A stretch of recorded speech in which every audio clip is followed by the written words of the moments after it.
When it comes to building wealth, most people fall into one of two camps. Camp one says, I'm not going to lose a single penny. I'm just going to keep all my money in the safest of safe savings accounts, and that's it for me. Camp two says, the world is my casino. I'm going to throw every dollar out that I can and hope that I get $1,000 back. The problem with this is, as we go through life, not taking any risks basically guarantees that you're not going to go anywhere. Where on the other side, taking too much risk guarantees that your life is going to be extremely stressful and then you still may not end up going anywhere. In this video today, I'm going to teach you about safety, risk, how to put them together to have the perfect investment strategy. So let's get into it.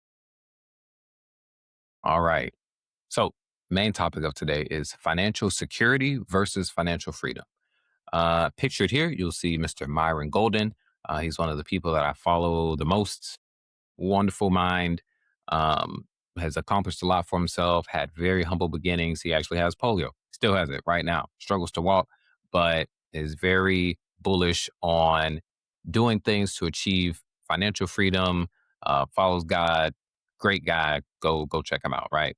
But reason I have him pictured here today is because I learned this concept from him. Financial freedom and financial security. If you seek one of them, you'll end up with neither. If you seek the other, you'll have both. I will leave it up to you to tell me which one you think is the better one. And actually, if you could just pause for a second or don't pause, go down to the comments and tell me financial security or financial freedom. Which one do you think is the one we should seek out? What do you think is more important? Which one do you think will give us both? And then that'll also just let us know which one will give us neither. And you can just see if you're right as we go through. All righty. The problem with growing money safely. Do you prefer safety or freedom? Boom. And for whatever reason, I'm going to throw some Achilles references into this just because the movie was on my mind and I like that movie. All right. So, agenda. We're going to have the safe trap, the risk plus risk disaster, the safe risk sweet spot, and then an even sweeter spot. Troy. Troy is actually the name of the movie, but this guy pictured is Achilles. If you haven't seen it, check it out. Great movie. Alrighty. Safe trap. And I threw quotes from the movie in here because why not? And that is why no one will remember your name. So, in the movie, Achilles said this to a guy because basically he was like, "Ooh, you can't do that. It's going to be terrible if you do that. You're going to struggle if you do that. You might die. I would never do that. That's too dangerous." And then Achilles told him, and that's why no one will remember your name because you weren't bold enough to go do anything great. You decided to stay safe instead of having any risk that could lead to a much better life for you and your family. So, the illusion of safety. Traditional savings accounts feel safe because the dollar amount never drops. Makes perfect sense. You just put all your money into savings. You only ever see the number go up. You never see the number go down. So mentally feels great. The problem is inflation.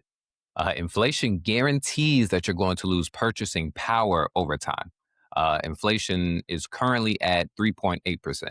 So what that means is year over year, even if you keep saving money, technically, even if the dollar amount stays the same, as you probably are seeing right now with gas and other things, even if the dollar amount stays the same, the amount of things that you can purchase is now lower, right? That's what inflation does.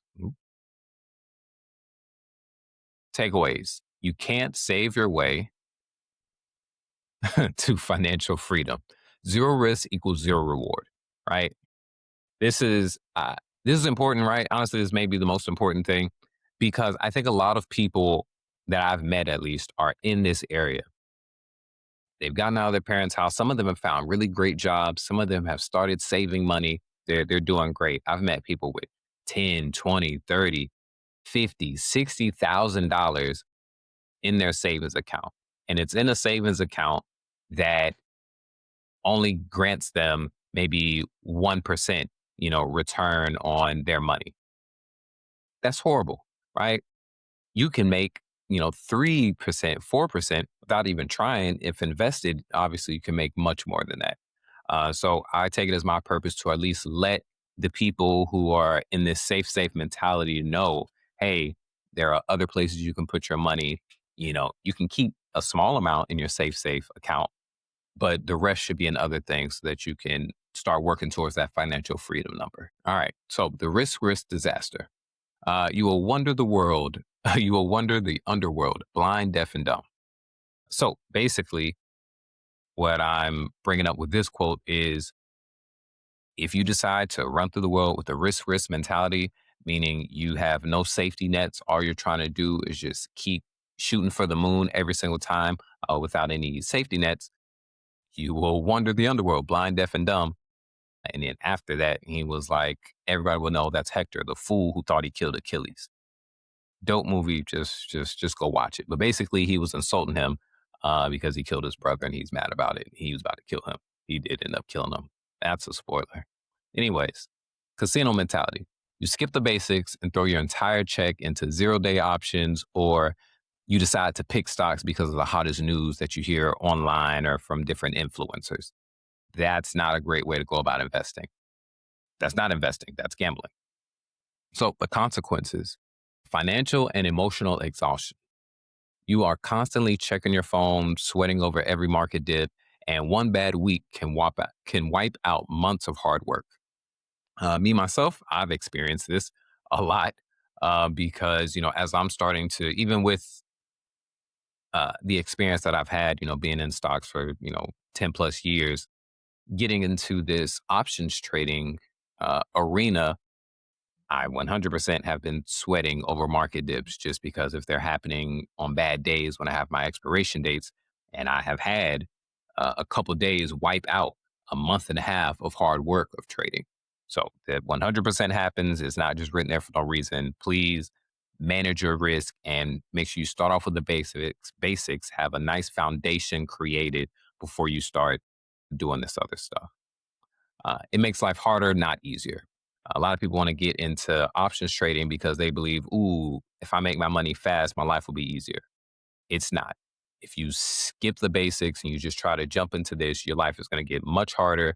You're going to lose a lot more money. And honestly, most people end up more negative than positive, right? I mean, and what I mean by that is like more than 90% of people end up more negative than positive when they try to jump straight into trading.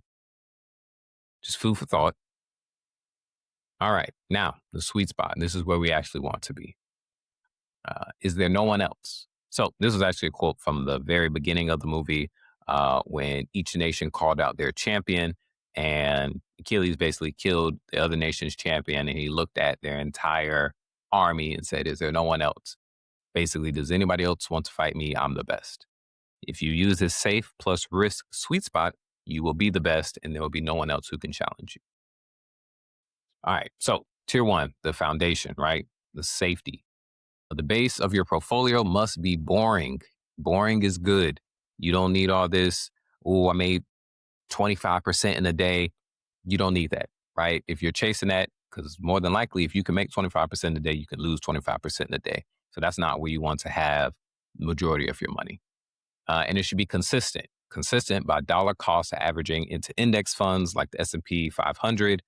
This grows money in the background and lets you sleep peacefully at night. I actually got my barber to start doing this stuff. And last time I took my son to get his haircut, he was in there bragging about how he just wakes up every day up $25, up $30, up $20. And it's because he went and invested into index funds and really safe large companies. All right.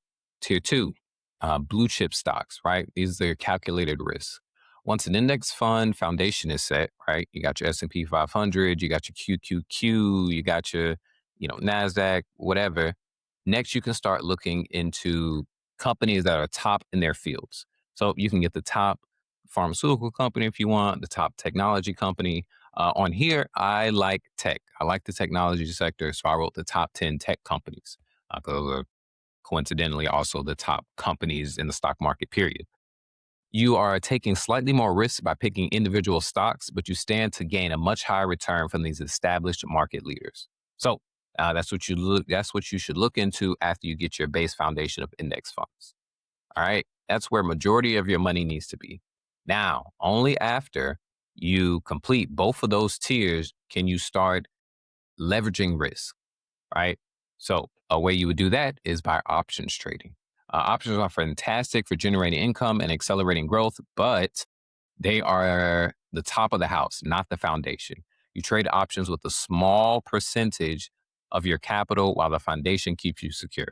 So, what I mean by that is if you go and you have $10,000, at minimum, $9,000 of that should be in long term um, stocks or index funds, things you're planning on holding for 10, 20, 30 years.